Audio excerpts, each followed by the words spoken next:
What's up, Internet? Tony Tucker here, Joe Morley, MJT Football. We went out. We still been working and creating, doing all sorts of fun stuff. But I just wanted to have a nice little Saturday, talk some football with my friend and anybody else on the internet who stumbles into here. Rory giving us updates from Ireland. Rory, you should get a setup. You should get a little microphone, a little camera. You should come on with us on a Saturday, talk football. Be great.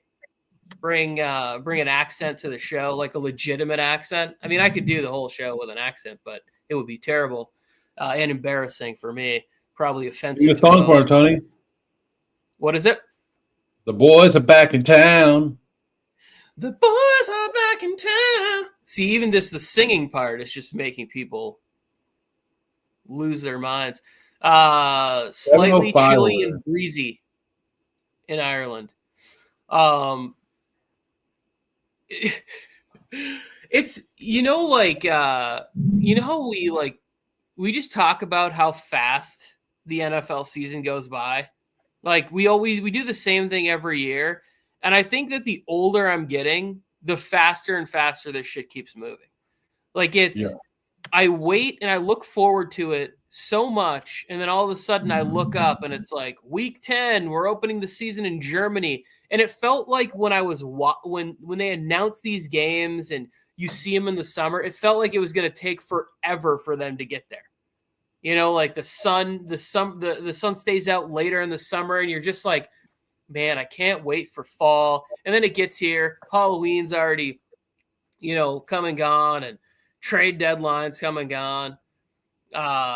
Before we talk about the games real quick, can we talk about how much the internet hated them trading for Jonathan Mingo? Like, I get why people made jokes about it, but like one of the things I was thinking about was like, if you had a really high grade on Jonathan Mingo and you can get a guy that you thought had, late first round potential for a 4th round pick, like why wouldn't you? There was no move at the trade deadline that was going to help the Cowboys, like that was going to save their season. Like even if they were able to like pull off a trade for like Alvin Kamara or Khalil Herbert, like I don't think that was just going to flip their season around. But if you think about the future, and now maybe they have this guy in their system and for a full offseason and they could develop him, like I just don't understand why, just because the move wasn't to help this year, why it can't be something that was good. Like I think the main thing that hurts the Dallas Cowboys right there with that trade is just watching all the other wide receivers and the value that they got. That's what it was. So it's not anything against Jonathan Mingo, because any other year that would have been an okay trade. A 2nd round pick, wide receiver in the 2nd year with a little bit of talent on the wrong franchise or on a bad franchise, you get him for a 4th round pick. But when you just watched Devontae Adams go for what he went for, you saw DeAndre Hopkins go for his round, and Deontay Johnson, like those would have been other picks that you think Cowboy fans think that, hey, we're fighting for this year. Cowboy fans haven't given up on this year. That's what it is. The Mingo trade is for the future, for the long term of the franchise, not just this season. But the Cowboy, like you, as an NFL fan, Tony, you never want your team to quit halfway through the season. You don't want them to go, "Oh, I'm thinking about next year." No, you don't. You don't want to hear that shit. I'm in agreement with that. Like, you don't want that feeling as a fan, but like just looking at the trade, like in here, we got a Panthers fan, Harrison. How are you doing, brother? Like, I want to talk about the Panthers a little bit. Like on another show that I was on, I talked about when Bryce Young came in backup duty about a month ago, and I was like, oh, looked good, looked usable, looked tradable, looked whatever. And then he's played back-to-back weeks, and I think looked more and more competent. Even last week in that game, like he looked pretty good. But he's talking about how they fleeced the Cowboys. When I watch the Panthers, I think to myself, like, you have to be like all pro level talent there in the last 7 years to not just get lost in the chaos. Like you have to be Christian McCaffrey, DJ Moore, Brian Burns, Derek Brown. Like even like just look at all the talent that has run through there, and when they get somewhere else, they start flourishing. Like the Baker Mayfield, the Sam Darnold situation on that side. Look at the players that went to Washington. Frankie Louvu is one of those guys that we, like at least I would always talk about every week for the Panthers. And part of the reason why I like their defense was Steve Wilkes was still there. Jeremy Chin. Like they're just all these players leave and they're just better. So why can't Jonathan Mingo, live up to the draft pick that he was there, available for? And they got him for a 4th round. I saw some of the comments and people are like, this is the worst thing ever. And I hear what you're saying about the other receivers that went, but like those receivers are on the latter end of their career. The Amari Coopers, the DeAndre Hopkins, Devontae Adams. Like, yes, these guys went for, either similar compensation or less compensation, but that's not the position the Cowboys are in. They're not in a now situation. They were in a let's look at bullshit. The next. They're all in. They are all in. Okay.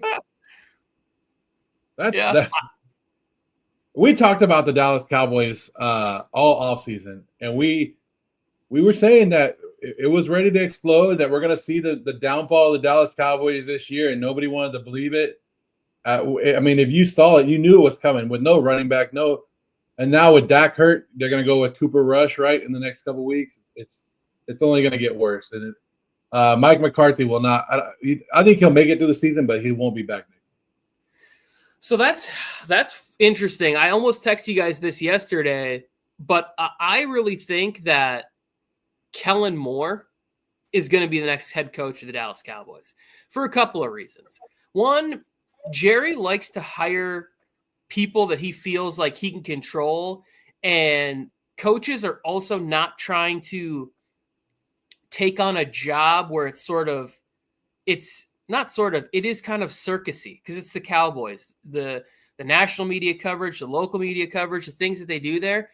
I think that Kellen Moore is going to get enough buzz from this final couple months of the Eagles season to where he's going to look around and go, Kellen was a guy I wanted to be a coach here, a head coach here. And I think it's all going to line up where, like if you're Ben Johnson, do you want to go down there and deal with that sort of chaos? I don't think that. I mean, I think there's better options out there for sure for him to look at. And then you start thinking about, like, is Belichick going to work with Jerry Jones? No. You think Pete Carroll wants to end his career dealing with Jerry? No. Mike Vrabel got into a fight with the owner of the Titans. He's not looking to go, battle with Jerry being in the news every week. Like, I just think it's going to be somebody like that. It's going to be I could see him hiring like Liam Cohen from the Bucs, who I think's done a fantastic job in what he's been doing down there in Tampa with Baker Mayfield. But yeah, I have this, suspicion that Kellen Moore is going to rise to the top of that next coach. And I don't think, unless Cooper Rush has the run he had a few years ago when he filled in, I don't think McCarthy survives. I don't think I think a lot of things change there. Zero in the house. What's up, Zero? Let's get to some of these games, Tony. Let's get to that Germany game where we're sending the best of the best over to Germany for the weekend. This is an early game for us, 6:30 for us on the West Coast, 9:30 for the East Coast people. So it's kind of better for them, right? Me and you, like, I actually like waking up early. We've had this conversation. I like the 6:30, ready to go all the way till 8 o'clock at night. That's good for me. I don't know how they do it on these. That suck for them. But Giants, Panthers, both 2-7 teams, both not happy with where they're at right now, I guess, right? Yeah. I would say that's like the nicest way to say it, right? So I talked about this a little bit before, but I think if I'm a Panthers fan, I feel really good about the past couple of weeks and what I've seen from Bryce Young. We talked about this before. I just think that teams are giving up too quickly on quarterbacks. In some situations, they're giving up too quickly on coaches. But I thought that Bryce Young played a nice game last week. And I thought the Xavier Legette the week before had a couple of drops that maybe prevented the week 8 situation from ending up differently against the Broncos there. Like it has to build in that direction, because if they end up with the first pick, like they'll be able to move Bryce Young with potentially 2 years left on the contract. And maybe they can, obviously they're not going to get what they invested in him, but if you can get something, a month ago, people thought like Bryce Young couldn't have been traded for a bag of chips. And now all of a sudden it's like, I think there's a lot of coaches that would still want to work with him there. As for the Giants side of things, it's like, it just starts to get like super messy and weird with how much they're paying Daniel Jones, like that. I thought the Giants looked pretty good last week, and the defense is playing so well. Like Dexter Lawrence is a defensive player of the year candidate. Yeah. His dance. Dexy. He's dominating in there. The Brian Burns trade looks to be good. Kayvon has been nice, when he's on the field. I haven't paid as much when I watch the games. I haven't paid as much attention to Deonte Banks to see how that's working out for him. But when I watch the games, the Giants games, the defense plays really well. So the Giants aren't that far away from being a competitive team. So it'll be interesting to see what they do with Brian Dable and Joe Shane this offseason. So the Giants should win this game, right? They should win this game. Yeah. Defensive alone, they should do it. The Panthers, like you said, Bryce Young has been playing better. I don't know what's going on. If who doesn't like him in Carolina? If it's the head coach, if it's the ownership.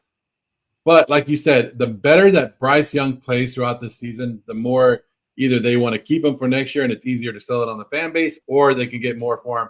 Because I think it's like if you were asking me right now, who would you rather your NFL team trade for, Anthony Richardson or Bryce Young? I'm more leaning towards Bryce Young because I've seen him actually do more, and I know he's made those mistakes, but I'm going more Bryce Young. But I know why people would pick Anthony Richardson because of the features that he has. But it's good for Carolina. But as a Carolina fan, are you wanting to put another first-round pick out there for another quarterback? Like, holy crap! Like, I'm sure Harrison will tell you that they want Travis Hunter or whatever. But I don't know if you saw this. Zero is saying, "Don't watch the game, Tony. Just if he was us, he would just sleep through the game. It's not worth waking up." I probably won't set my alarm. I'll just get up my normal time when I'm up around 7:15 every morning. So like, yeah, I'm not gonna. I will probably be passing your house around the end of the first quarter, Tony. So I'll be watching this in the car on the way to LA tomorrow. This is not something that I'm scheduled to watch. As long as I go to bed and there's no injury, ifs or whatever's maybes between Chuba and Malik Neighbors, who are two players I have in fantasy. This is the thing where it's like, I don't understand who's running things for the Panthers side of it, and I don't know how much time we want to spend talking about the Panthers and Giants, but you trade up and draft Jonathan Brooks coming off an ACL injury, right? You then in season sign Chuba Hubbard to an extension this year, which I think is good. I thought he was good last year. I didn't understand the need to go get a Jonathan Brooks when it's like, maybe in this situation, you're looking at like an interior spot, a guard or center, like a place to develop and build for your quarterback there. Like you trade into the first round, I believe it was, to get Xavier Legette. Great. You go get Bryce Young, a wide receiver who's looked pretty sharp this year early in the season. But let's go offensive line. Why are we going running backs? Why are we drafting pass catching tight end Jatavian Sanders? Like, I'm not quite sure. And just the list of players that they've traded away in the past couple of years, if I was a Panthers fan, I'd be ripping out my hair. We trade away all these guys. We don't have anything to show for it.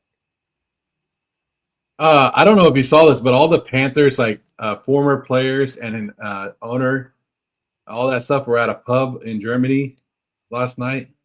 No. Partying up.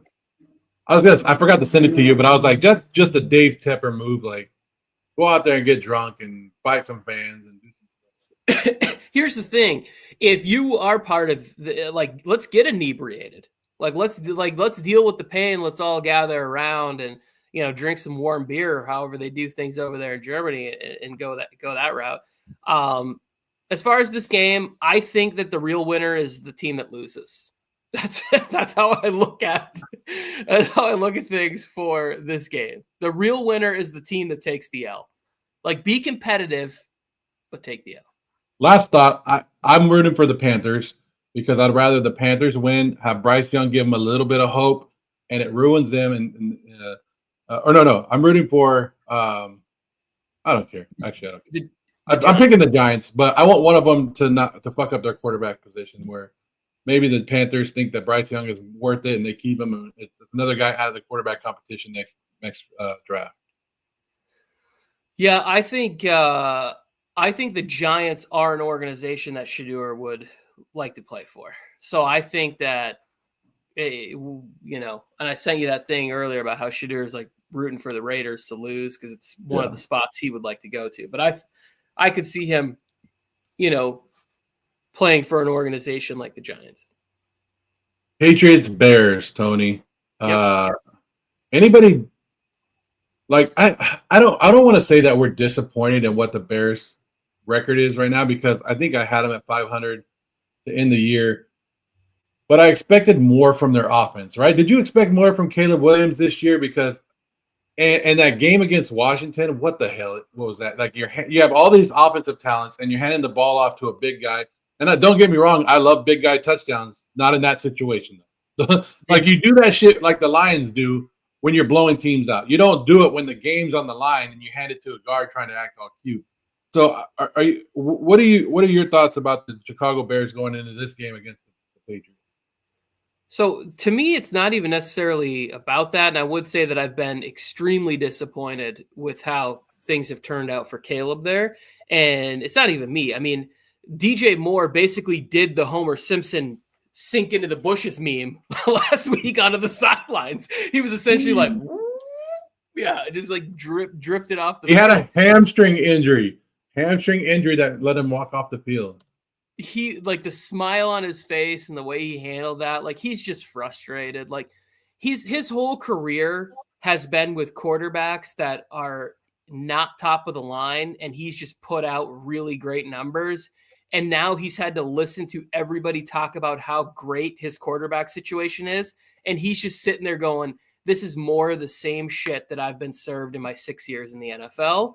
And I have to be a team player and say the right things. And it's just, when I watch Caleb, it's the accuracy is the part where I'm like, wait, I didn't see this when I watched him in college. I didn't see him drastically overthrowing wide receivers. Now, he never really played on time. That's why I never really quite understood the Keenan Allen move. But I was like, well, maybe this is something that they're going to have him play with, more quick game, more rhythm, timing, have somebody in there who really understands, zone coverage. And Keenan Allen is always open on every single play. If you cover him one-on-one, I don't care. You want to make the jokes about how slow he is. He's always open.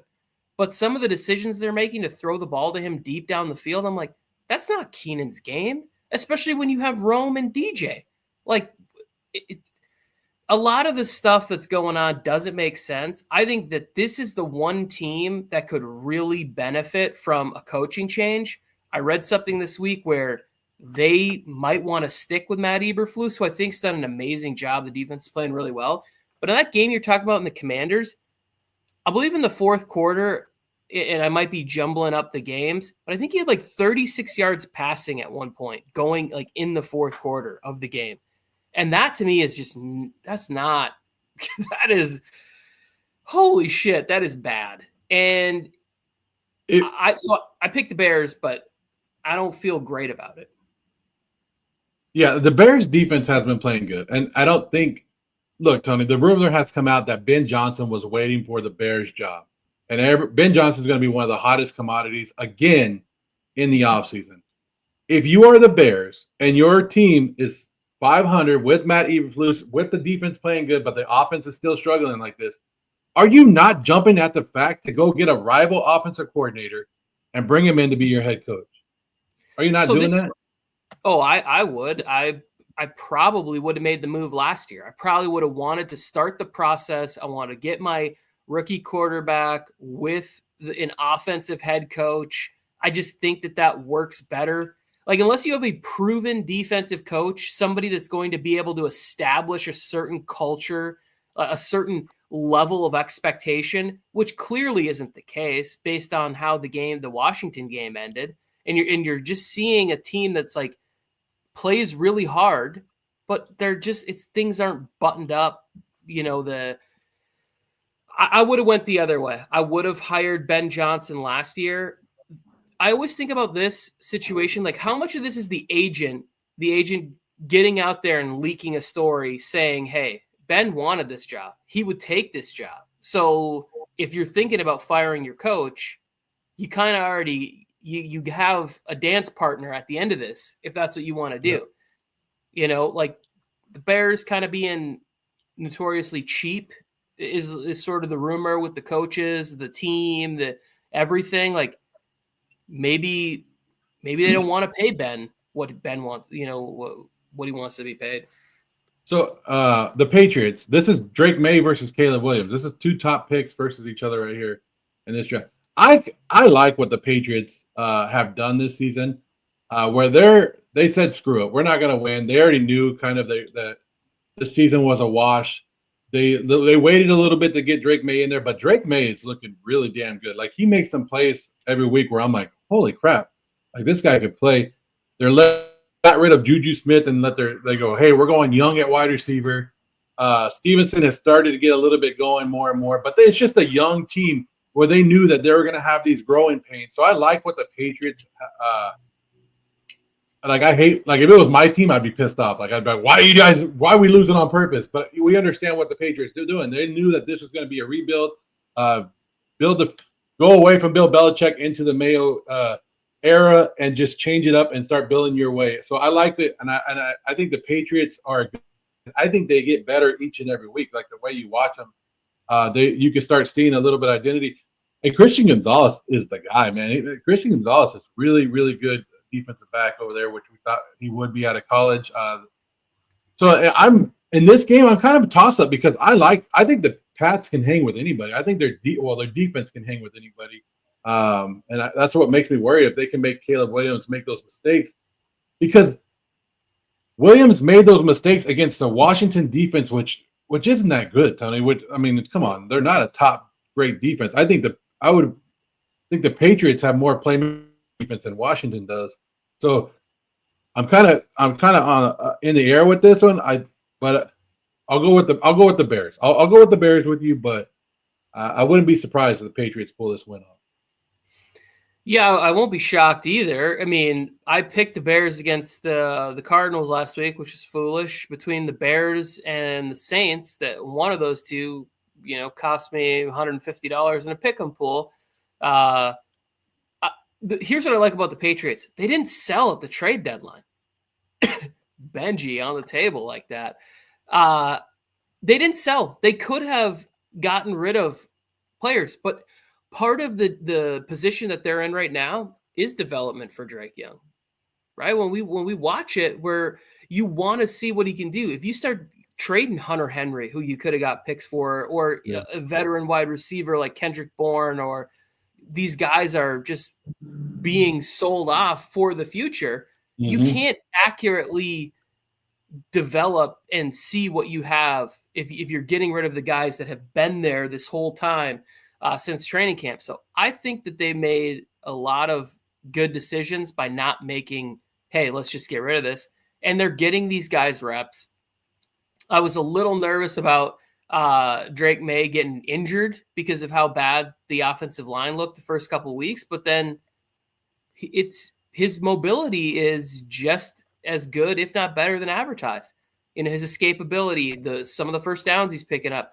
One of my best friends is a Patriots fan, and I talked to him the other day, and he's like, yeah, this is like, it's tough as a Patriots fan because, he's in his 40s and he had 20 years of just winning and dominating and never worrying about anything. And now he's like, but I watch and he's like, I see Drake May. I'm like, I'm happy. I have great thoughts about the future.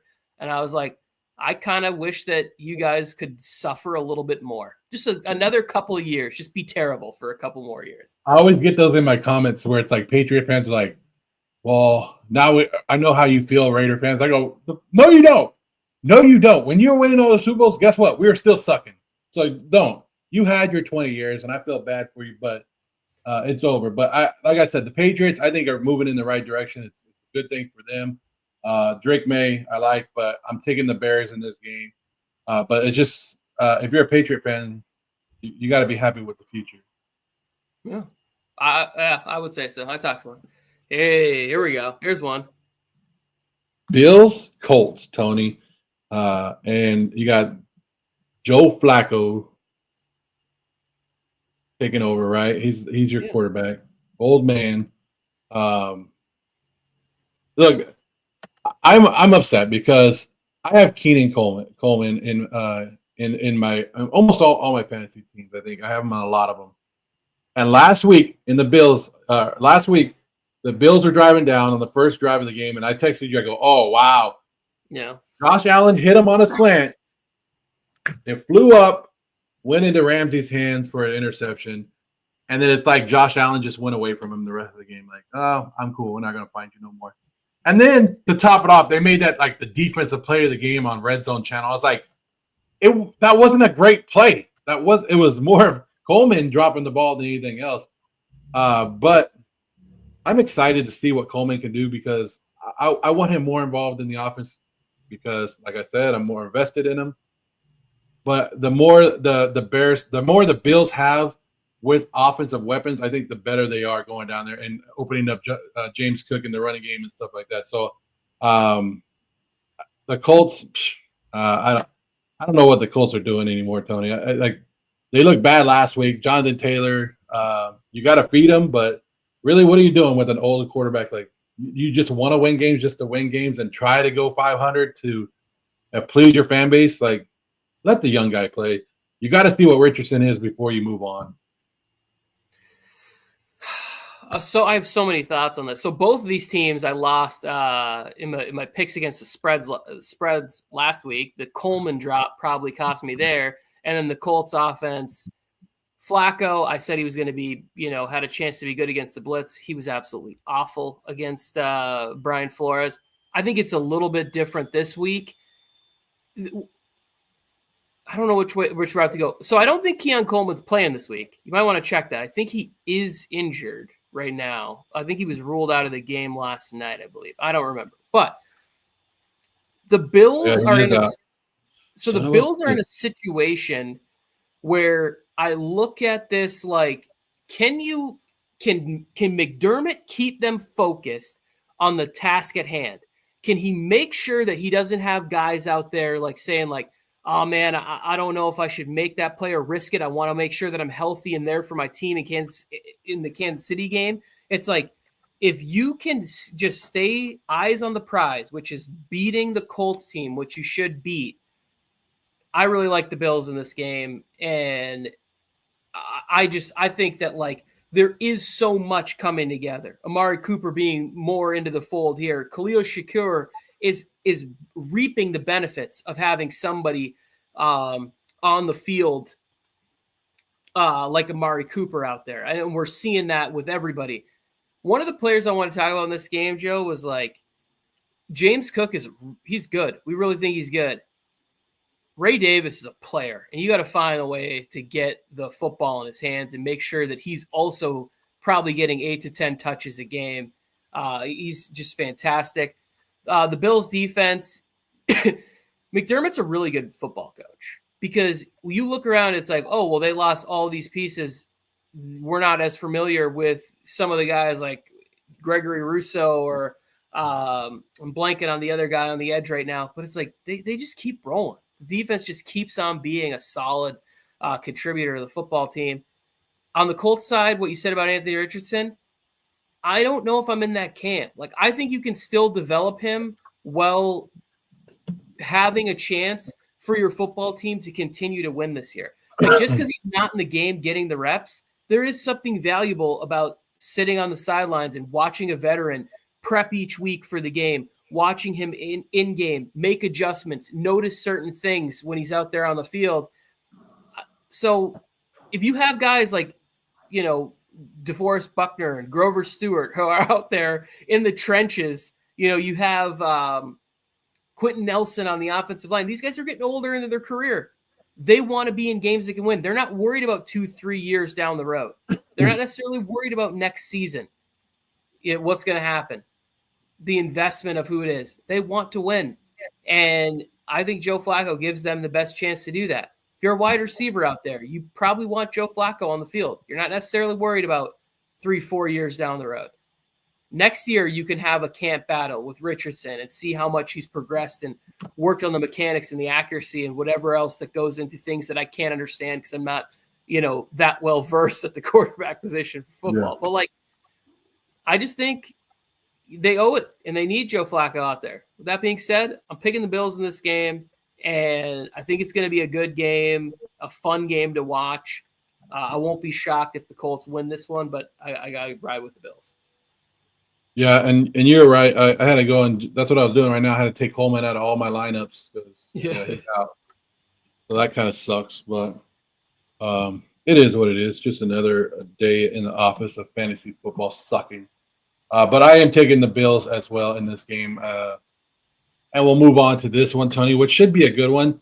Joe Flacco and the coach of the Minnesota Vikings, Sullivan, or that's his name, right?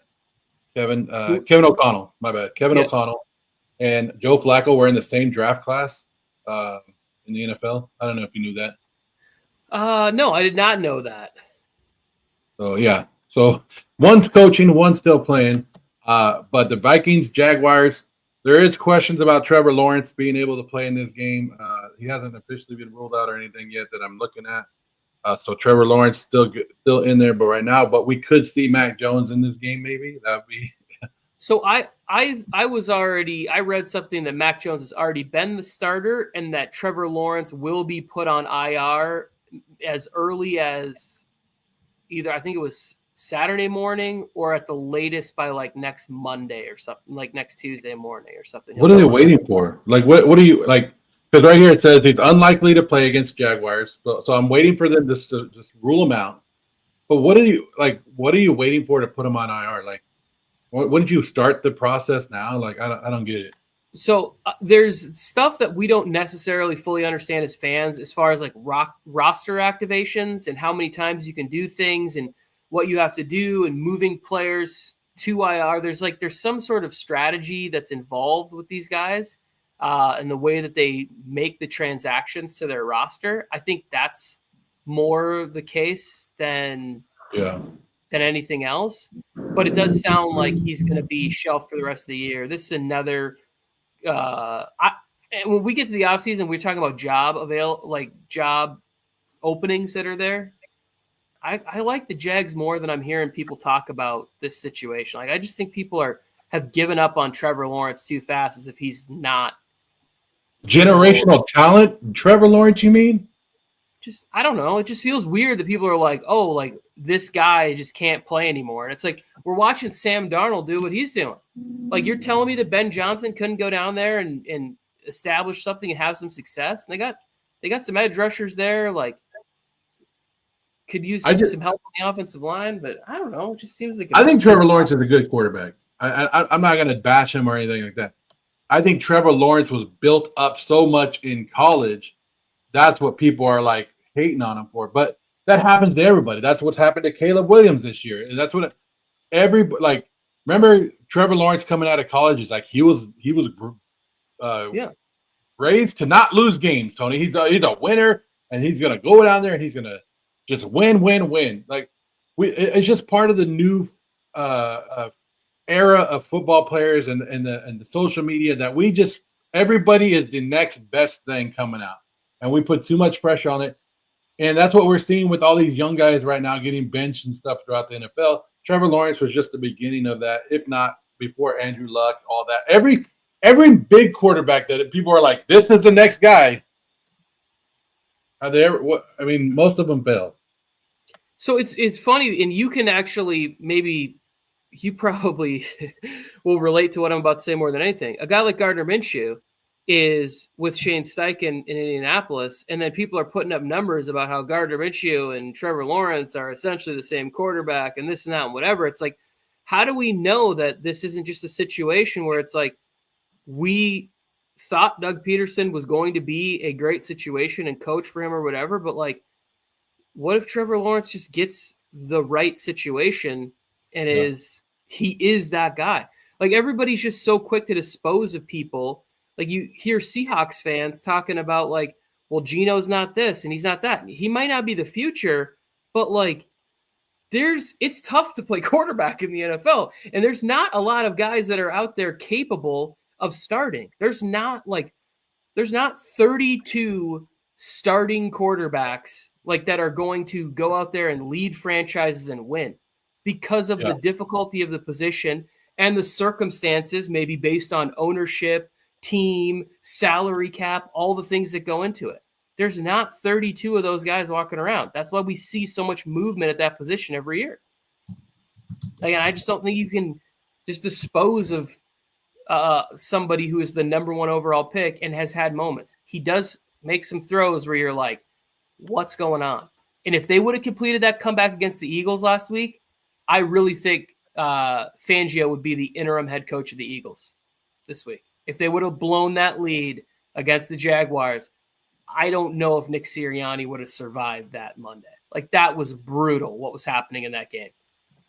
Nick Sirianni is never mind. It's a whole another conversation. We'll move on to this one, Tony. One that we have our interest in: the Broncos and the Chiefs. I don't know, Tony. Oh well, let's go back to. I'm taking the Vikings to win that game. Just to throw it out there. I forgot to tell you that, but taking the Vikings. Wait, we were just talking about Bills Colts. So you're taking the Bills? No, we're talking about Vikings Jags. Oh, were we? Yeah, there we go. Sorry, CTE, everybody. We talked about the Bills. I took the Bills.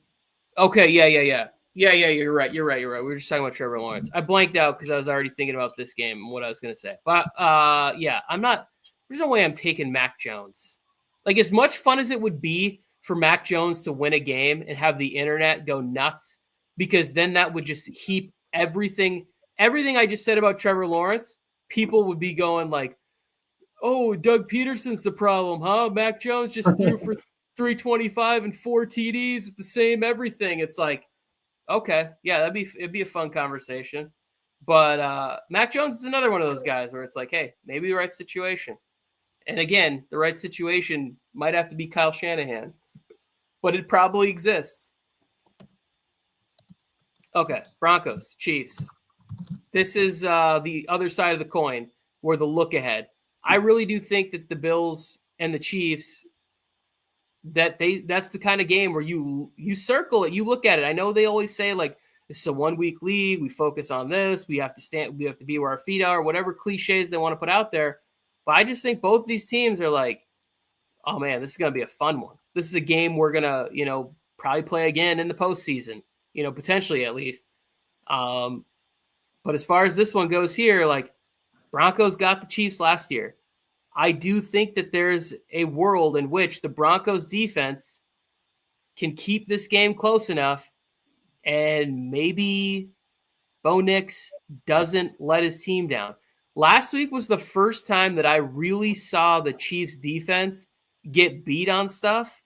And I think that there's an element of Baker Mayfield and why I always like stick up for him and love him so much. Like that dude is a gamer. Like in the biggest moments, Baker Mayfield always shows up. In that playoff game, Browns Chiefs a few years ago, like he almost won that game in Kansas City. Like I knew on Monday night Baker was going to come out and ball, and he didn't have Godwin or Evans or even Sterling Shepard at certain points in the game. I could see the Broncos winning this one. I really like, we talked about it on the Fifth Down newsletter with Mike about how the Broncos should cover this, whether it's 7.5 or 9 points or whatever it is. Like, I think the Broncos keep this game close defensively. The matchup I'm excited to see is I really hope Pat Surtain lines up with D-Hop a lot. Like, I think that's still like a fun matchup. I think D-Hop can still provide some fireworks there. It'll be interesting. At this point, Joe, I just root for everybody. I don't care who it is. Raiders, Broncos, does it not matter. I root for everybody to beat the Chiefs. Well, I thought I would probably be on a different side of you, but I think the Broncos have a really good chance in this game. And like you said, like if they can limit the turnovers on offense, if Bo Nix can have just a solid game, I think his defense will put him in the right positions. This is. And you've seen Patrick Mahomes the last 2 weeks has been hurting. The Raider game, he hurt his knee. Last week he came out for I don't even think he missed the time, but they're getting to him. Teams are getting to him, and they're laying that hit on him. And you don't like to see people hurt, but how many times can Patrick Mahomes take these hits week after week and stay on the field? You know what I'm talking about, especially going up against another top defense. This is something about the AFC West that people aren't talking about right now is all 4 teams have a top in total in yards and top defenses. They all have a top 15 defenses, and they're all 4 top 10 defenses in the AFC West right now. And we get to see 2 of them battling out right here. I don't know if the Chiefs like you said last week, watching the Chiefs defense against the Buccaneers, and the Buccaneers aren't at 100%. The game plan that they had, and they were able to go up and down the field on that Chiefs defense. And then what we saw earlier from the season where the Broncos defeated and blew out the Buccaneers when they were hurting too, it makes me do that little circle, Tony. If this team beats this team and they beat this team, then they're the best team, right? Then you just do the whole circle. So I'm taking the Broncos this week to beat the Chiefs in the upset, and I'll put that in there right now. But it's in Arrowhead, so that's going to be a tougher one too. Or what do they call it? It's not even Arrowhead no more. They call it something else. I call it Arrowhead. I've hit the point in my life where if I don't like the name change, I don't refer to it. I don't call it. I still call it Twitter. I still refer to it as the Staples Center, even though I kind of like the Crypt. Like when people talk about crypto and they just call it the Crypt, I kind of like that. But I still refer to it as Staples Center. Like even when I went to the second game of the Lakers this year. And I was down there and I was like, oh man, I love being in Staples Center. And the person was like, you mean crypto? And I was like, nope, I meant the Staples Center. I said exactly what I wanted to say. This was not a slippage of any kind. I still call it Three Rivers, even though I think it's like something Acrisure Stadium or something. I won't. Anyway. Yeah, Heinz Field is still Heinz Field in Pittsburgh. You're not going to change it. Heinz Field. This is This Chiefs team and what they're doing is so impressive. I need Patrick Mahomes to stay upright and stay in there because it won't be this. The fall won't be the same without him. So like I need him to be out there. I need Kelsey to be out there. I need Chris Jones to be out there. And then come playoff time, one of somebody lands the punch and ends this 2-year run, which is of a nightmare. But everything they're doing is so impressive. I thought when I was watching that game, the one part that really stood out to me was like all of the success that Cade Otton was having. I didn't go back and rewatch any of it. But I tend to think that they have pretty good matchups for cornerbacks, for tight ends. Is where Drew Tranquil's pretty good covering. McDuffie can move in there and cover pretty well, but Cade Otton had himself a night. I forgot to go back and check and see how they were playing that, but the stat line was quite impressive. All I know is I waited 8 weeks to use my number one waiver, and Cade Otton has paid off for me throughout the whole time. So I love it. It's been awesome for me, but And excuse me, the Broncos, I think the difference for this, the difference between the Broncos and the Buccaneers is the run game. Like, I really think that Rashad White, they continue to work him in the run game. And then Bucky Irvin is just one of the better draft picks this year and by any of the teams in those day 3 draft picks. Like, the guy just always finds a way to get positive yardage, whether it's in the pass game, the run game. So I just think that the extra element of them being able to run the ball, I don't necessarily feel that from the Broncos. And I saw a report that Audric Estime is potentially going to get more touches. I don't know that really changes things. I think both times that they put him out there, he's fumbled, if I recall that correctly. I don't know. I'm rooting for the Broncos, but I picked the Chiefs in this one. You ready to go to the next one? I wasn't going to bring this up, but somebody wants to. Is that the bandwagon Dodger fans or Dodger fan? I don't know. But let me throw these on, Tony, real quick, because we're going to have to be adding to these. You know what I mean? Like, should I just keep going or? I love that you have this. I love that you have this collection. I guess if anybody wants to be called a bandwagon Dodger fan on this show, it could be me. I think I watched maybe 3 or 4 regular season games this year, and then I just tuned in for the playoff run. Like, I'm not going to dedicate my summer and really to like keeping up with the Dodgers. But when the playoffs come around, I will root, I will cheer, I'll be excited. So, I was at every COVID game for the Dodgers. I sat right behind the visiting dugout, front row, right here. This guy. That's I mean, that is something to, that's a crowning achievement right there. Perfect attendance for a baseball season. Yeah. 81 games. Damn, Gino. For a championship season. That's why I was kind of mad when remember when that year they won it in Texas and they did all the playoff games in that one stadium. They didn't move it, and I was like, man, I could have been there for the World Series in 2000. Like, I could have said I was there, but they didn't move all these to Texas with them. I was kind of glad that they sent it to me. Like, that's kind of cool that they sent it. Yeah, but no, it's very cool. Maybe if you would have put a mask over your cardboard cutout, they might have let you into the stadium. Oh yeah, because he would have been safe. This guy, I talk to him all the time. Tommy Huxley's going. He's calling it Mickey Mouse World Series. Well, this year it wasn't, and they dominated the Yankees. That was so much fun to watch. Let's stay focused on football. What's the next one? Let's go to Steelers Commanders. This is what I think is the game of the week right here. I picked the Steelers in this one. I picked the Steelers to cover. They're like road underdogs. I think they're +3 at this point. The Commanders, this is going to be the best test of the year for them. And they've struggled a lot in the red zone. I think both these teams have really struggled to score in the red zone. It's one of the problems that the Steelers had, and I think part of the change that they made. They did get a touchdown, I believe, to Van Jefferson in that last game right before the bye week.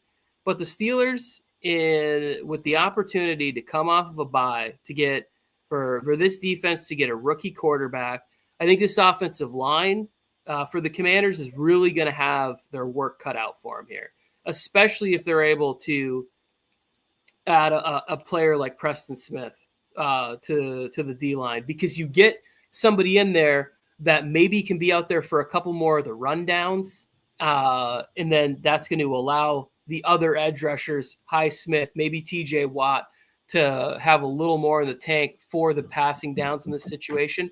The Commanders also being without Brian Robinson Jr. in this game, I think, plays a part, because they need that guy that's, even if the run isn't super effective, you need somebody that's going to be there to grind the ball. Rodriguez played really well for the Commanders last week. I can't wait to watch this game, and I will probably go back and watch this one a second time. It's that type of a game. I'm going to be interested to see if they're able to incorporate Mike Williams and get some deep shots from that element. But everything about this, like, both of these teams, we have AFC North, NFC East. They're fighting for first place. The Commanders are then going on a short week to play Philadelphia next week. Like, there's a lot on the line. Like, Commanders need this one because then they're going to get the Eagles game. You do not want to lose 2 games when the season has started this great for them. I saw another stat that Jaden Daniels could be like the 3rd quarterback in NFL history to win like 8 of his first 10 games. I think it's like Ben Roethlisberger and forget the other one, Dak Prescott to win 8 of their first 10 starts. So he's in some good company there. Yeah, and every time we expect the Commanders' offense to take a week off or drop down a little bit, it seems like they get better. And they finally started. Terry McLaurin has finally been the guy that he can rely on. It would have been nice for them to probably get one more wide receiver in there. But I'm with you. I want to see how much the Steelers are able to get Mike Williams in this first game because I think that just opens up Pickens even more. And Pickens has been doing better with he's been good all season, but he's been a different wide receiver with Russell Wilson in there as the quarterback, even though they've taken some touchdowns off the board because 2 foot equal no foot, no feet or whatever it is. Like, yeah. But I this one's a tough one for me because I'm rooting for Jaden Daniels and I'm rooting for the Commanders. But like you said, without Brian Robinson back there, and now you're relying a little bit more on Austin Eckler and the other running backs. And we already know how good this Pittsburgh defense is, no matter what, with the injuries or not. And this might be Jaden Daniels' hey, welcome to the NFL moment when you got to get your butt kicked by T.J. Watt or get sacked a couple times by T.J. Watt.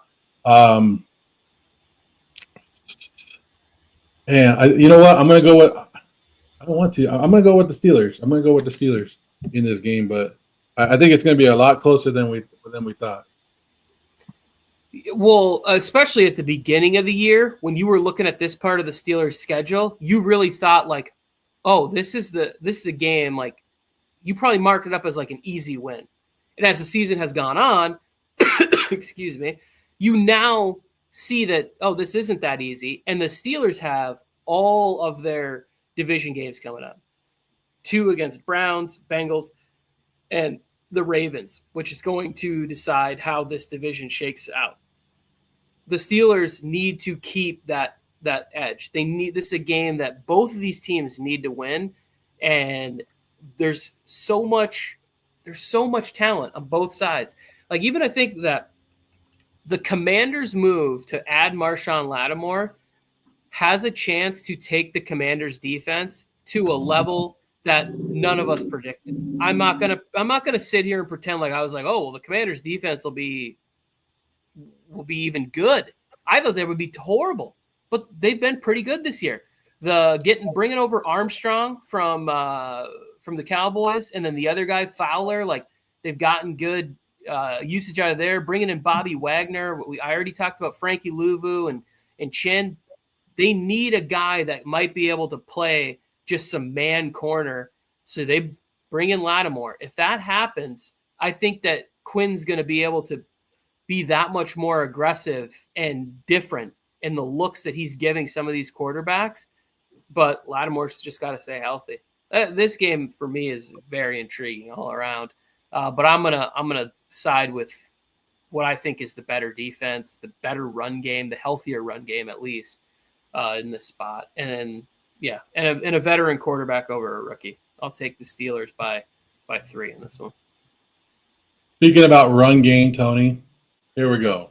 Battle of the run games this weekend. And you have 3 running backs. You have way too many issues in Tampa Bay. And then you have 49ers with CMC supposedly coming back this weekend, right? Yep. I think that this is classic 49ers domination right here. So the Bucs just played the overtime game on a short week against the Chiefs. And even though the 49ers are flying cross country for this one, they had a bye week. They're rested. They're getting back a lot of players. Todd Bowles has to now prepare for CMC and get the team ready for that situation. The receivers are pretty healthy. It looks like Juwan Jennings is back out there. I really believe this is a spot where the 49ers win by 10, 13 points in this one. Like one of the other shows I watched compared this to the 49ers when they played the Jags last year, and the Jags were kind of good at the beginning of the year, and the 49ers just came out and rolled them like 37-3 or whatever that game was. I think this is another one of those situations where they get out there. I like the way the Bucs they fight, they compete. I think the Bucs are one of those teams that we've overlooked just based on where they are, regionally. Tampa Bay, the fan base, like got a lot of players on this team. Got guys like I think should get Hall of Fame consideration. A guy like Levante David. I think Mike Evans is a Hall of Famer. I think Vita Vea has been an outstanding player, and Winfield should be, up there as one of the best safeties in the league. It's like, well, they just don't get as much coverage. Team's good. The team fights. I think this is a bad spot. This is just 49ers off a bye. This just doesn't feel good to me. Tommy is I think he is a 49er fan. He's asking if you could beat it, but I guess he hasn't picked. He must have missed a week or something because he is missing a couple. Let me see what my record is right now, Tommy. I have no idea. I think I'm around. He's saying the Niners stuck on third down, and he's saying Baker is better than Lawrence, but Baker is banged up. I think CMC helps with a lot of that third down stuff, though. I think CMC is going to help with the red zone issues that the Niners have had this year. Like when I watch the Niners in some of the games, I'm not always sure like what Kyle is. It the play that Kyle's calling in the red zone, or is it the decisions that Brock is making in the red zone? Like because I don't watch the games closely enough when I'm there to be like, oh well. Where should the ball have gone here? What play should he have called in this situation? But I think CMC, if out there and healthy, I am currently 90-49, and that's including the Ravens game. So I guess without this week, I'd be 89-49 on the season, Tommy. So I got you by a couple games. What was I saying? Oh, yeah. I got the 49ers in this one. I think this game's gets pretty ugly for them. Tommy, you're missing about 15 games on there. On your record, 15 games for the season. If you don't count Thursday night, that would be 9 games, so you're still missing 9 games. Yeah. I don't know. I just – yeah. Yeah, that's my thing is I hate picking against my team. Like I feel like a bad fan, and he's saying that right now. Like he's picked against the Niners sometimes, and I know my team is not good, right? Like I know my team's gonna lose, and we hardly ever have a chance every week. But I feel like a horrible fan when I go, it's the Raiders or the Broncos. Like I have to pick them, so I take that loss every week. My bad, Tommy. So Mike put out a really funny video about this in kind of. Not subtly at all. He just blamed the addition of Brandon Staley to the team and bringing in the third down defense. I don't know if there's any credence to that at all. I don't know who's making decisions, calling plays, having influence or whatever. But yeah, the defense has not been nearly as good as it's been in the past. And I think part of that is the D-line is not as impressive as it's been in years past. One of the players I really like, though, Malik Mustafa is a really fun player to watch, and I think that you can get him and Ufunga back on the field together. That could be a fun safety deal. Be lots of fines being handed out with you guys playing. Let's go to the next game. The next game is I'm taking the 49ers in this game. Yeah, I feel like I'm pretty confident. So I'm trying to do multiple things at one time. I got the Falcons and the Saints. So the Falcons coming in to New Orleans after Dennis Allen has been fired and a new era, a new Rizzler era, I guess, in New Orleans. I don't know. This could go both ways, but we've talked about the Saints job, and it's going to be a job that a lot of people would want to take in the offseason just because of the money issues, the salary cap issues, the older veterans on that team, what they want to do. The Saints have a shot to come out here and prove that, hey, maybe it was just Dennis Allen. I don't think so. I think the Falcons are trending in the right direction, and their offense is better. Kirk Cousins looks better each and every week. I'm taking the Falcons, and I'm taking the Falcons in a blowout. Yeah, I'm not sure. I think my computer might be having some connection issues or not. You can let me know. But I like the Falcons to dominate this game. You fire the coach, you trade away Lattimore from the team. You have ex-teammates just burying your starting quarterback. You have your top wide receiver getting, serious medical evaluations about concussions. Like, this team just seems like it's headed in the wrong direction on all fronts. And then you're looking at and then it's coming out this week where you forget about the salary cap situation where they're minus $85 million in the hole. And I don't know. I look at the Falcons, while things aren't super pretty, you got to find ways to win these games and come together and just keep stacking them and building that chemistry. The Falcons are better than I thought they would be this year. I had them as a wild card team at 9-8. Looks like they're going to kind of cruise to this division. They win this one and they're looking at a sweep, Joe. They're looking at sweeping the NFC South. 6 wins right there. They could be looking at a 2-3 seed in the NFC. I like the Falcons. It's something that we talked about. We talked about the Falcons had a chance of winning this division and win it easy, depending on maybe on the Bucks, and that was it. And but yeah, I don't see this game being even close, Tony. I think it's going to get ugly early. Yeah, this is a situation where you have the veteran safeties back there with Simmons and Bates, and I'm not sure if both or either of them are healthy. I believe they are. I think that this is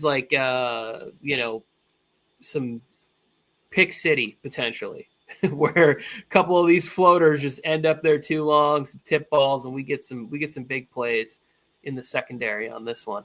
But I like, as far as the Falcons, I think that this is going to be an interesting playoff team where it's can the team get healthy, get hot, catch a little bit of that momentum, kind of become a darling team where it's they're not the favorite, but Kirk Cousins is such a great guy, and Raheem Morris is somebody that we wanted to see win, and I think it could be.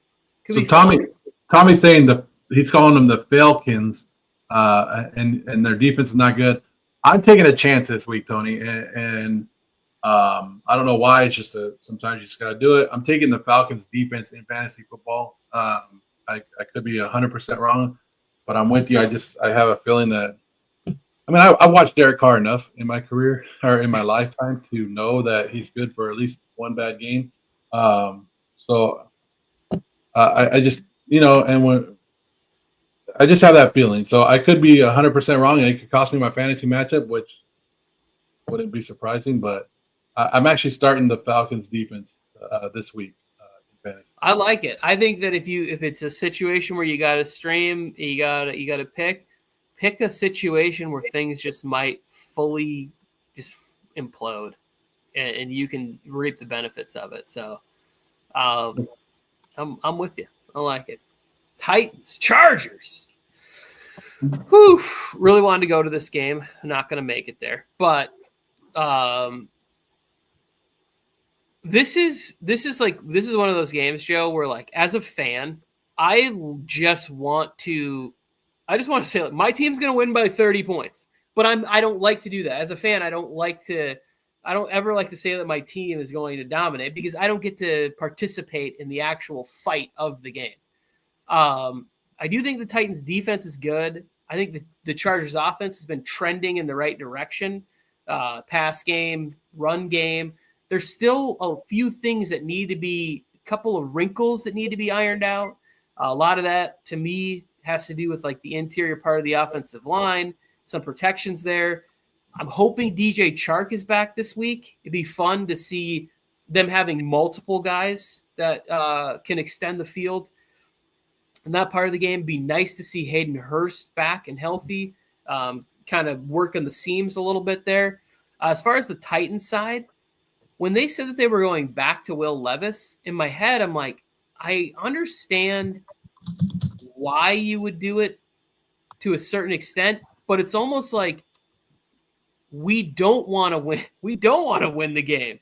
we want to be in a situation where we can be picking Cam Ward or Shedeur Sanders at the top of the draft, because every game that they've been in is been with Mason Rudolph, and the games that they're in with Will Levis, it's like you're in there, but he always finds a way to just throw you out of it, make some of the most unexplainable plays.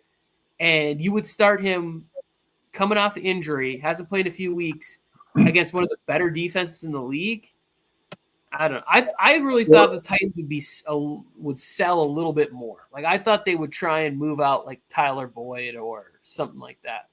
It's the stingiest defense in the league, right? The Chargers, giving up the least amount of points in the NFL, going against the Titans offense, which is 30th in points scored, which they can't score damn points. So, yes, this has an ugly matchup written all over it.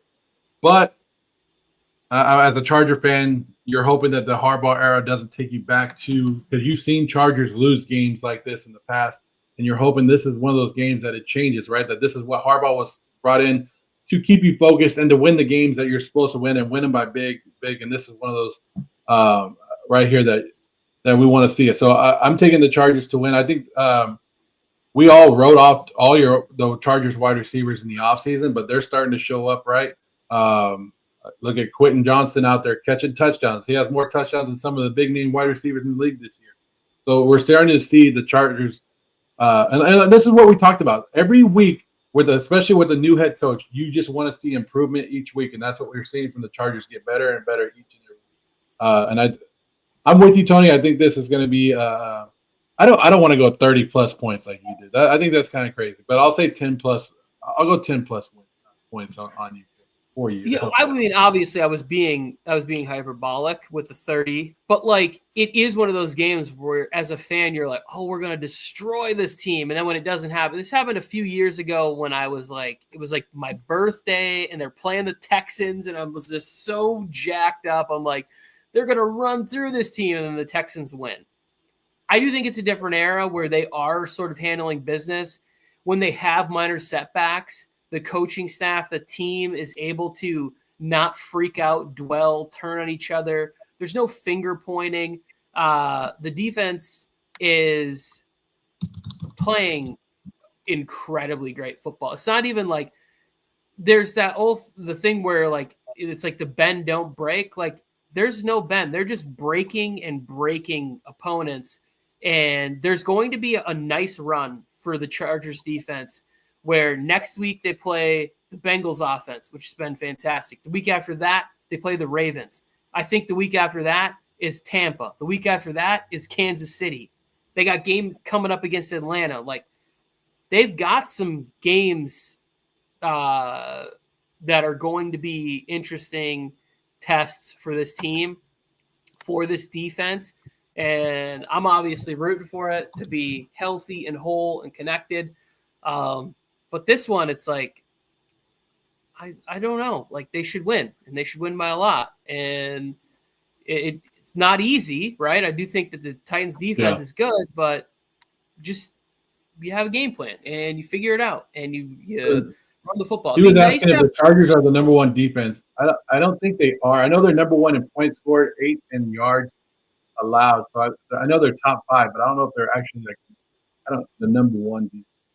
They're the number one in points against, right? I think it's like 12.3 points a game or whatever. Rush yards, it's like number 7 or 8. Pass yards, it's still like 10, 11, whatever it is. They're a top flight defense. They're playing that way this year, right? And really, we always talk about this show. The number one thing that you want to be number one in is points against. That's the stat that you want. It doesn't matter 100%. how you get there. You defend every blade of grass. The old. I mean, if you're not allowing points, you might as well be the number one team, right? Like, it doesn't matter how many yards you give up or whatever. If the ultimate goal is not to let the team score, so if you're doing that, you might as well be considered the number one defense.